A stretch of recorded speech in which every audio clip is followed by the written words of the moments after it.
चलिए अगला question number 4 पे आ गए हम लोग। क्वेश्चन नंबर 4 है एक्स स्क्वेयर माइनस 3, ये दिया है, ठीक है। अब बेटा इसका हम जीरोस कैसे निकालें? तो बेटा 3 को आप किसी नंबर का स्क्वायर लिख सकते हो? नहीं। 9 को लिख सकते हो 3 का स्क्वायर, 16 को लिख सकते हो 4 का स्क्वायर, 25 को लिख सकते हो 5 का स्क्वायर, बट 3 को क्या लिख सकते हो? कुछ नहीं। तो 3 को मैंने लिख दिया √3 का स्क्वायर। अगर हम किसी नंबर को स्क्वायर में नहीं कन्वर्ट कर पा रहे हैं तो हमें रूट और स्क्वायर लगा देना है। तो ये एक फॉर्मूला है, एक तरीका है, ओके। तो अब ये कौन सा फॉर्मूला बन गया? ए स्क्वायर माइनस बी स्क्वायर का फॉर्मूला होता है ए प्लस बी और दूसरी ब्रैकेट में ए माइनस बी। तो बेटा ये ए है मेरा x और b है मेरा √3, तो मैंने x प्लस √3 और x माइनस √3 फॉर्मूला बना दिया। अब x प्लस √3 को 0 के इक्वल लिखा तो प्लस √3 इक्वल टू के दूसरी तरफ आके हो गया माइनस √3, और x माइनस √3 इक्वल टू 0 लिखा तो माइनस √3 इक्वल टू के इधर आके हो गया x इक्वल टू प्लस √3। और नंबर के आगे प्लस दिखाने की कोई ज़रूरत नहीं होती है। क्वेश्चन नंबर 5 पर हम आ गए हैं। Find the value of k। क्या निकालना है जी? k की वैल्यू निकालनी है। अगर -1 इज अ 0, अब सोचो -1 0, -1 इज अ 0, -1 0 है पॉलिनोमियल का, इस पॉलिनोमियल का। तो क्या पढ़ा है क्लास में? अगर -1 इस पॉलिनोमियल का 0 है, मतलब -1 इस पॉलिनोमियल के अंदर जाकर इसको 0 के इक्वल कर देता है, यही रूल था ना। तो मैंने यहाँ x की जगह पर -1 भर दिया, यहाँ भी x की जगह -1 आ गया और यहाँ तो प्लस k था।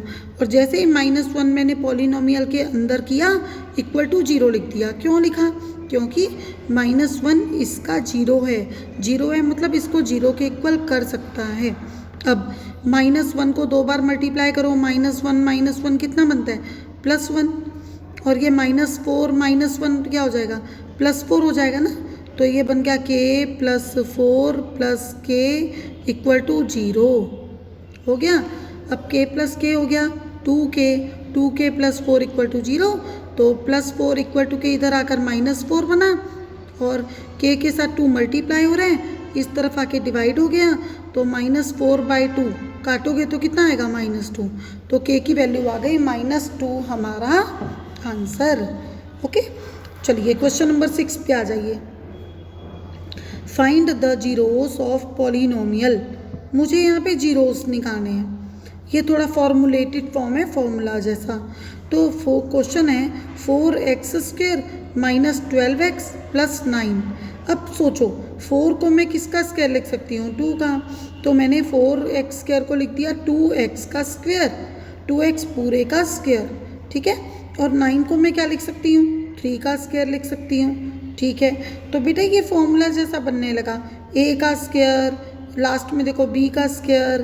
तो ये अब देखो यहाँ फॉर्मूला देखो a², लास्ट में b स्क्वायर और बीच में -2ab हो, तो ये बन जाता है a - b का होल स्क्वायर, ठीक है। तो मैंने यहाँ पर a मुझे क्या मिल रहा है? 2x, b मुझे क्या मिल रहा है? 3 और फॉर्मूले वाला 2, ठीक है। तो 2ab मैंने तीनों वैल्यू में भर के देखी तो बेटा ये तो ऊपर वाला 12 ही आ रहा है। इसका मतलब मैंने ऊपर वाले पॉलिनोमियल को पूरा फॉर्मूला का फॉर्म बना दिया। तो ये कौन सा फॉर्मूला बन गया? a - b का होल स्क्वायर, ठीक है। अब स्क्वायर, अब जीरोस निकालने थे, तो जीरोस निकालने के लिए हमने जो 2x - 3 का स्क्वायर आया है उसको 0 के इक्वल किया। तो जब इक्वल टू 0 किया तो -3 इक्वल टू के इस तरफ आके +3 बना, x के साथ जो 2 मल्टीप्लाई हो रहा है वो इक्वल टू के दूसरी तरफ आके डिवाइड हो गया, x इक्वल टू 3/2 हमारा वैल्यू। और बेटा स्क्वेयर मतलब 2 वैल्यूएँ थी, तो यहाँ पर x की भी 2 वैल्यूएँ आ गई और ये दोनों वैल्यूएँ आपस में सेम है, ओके।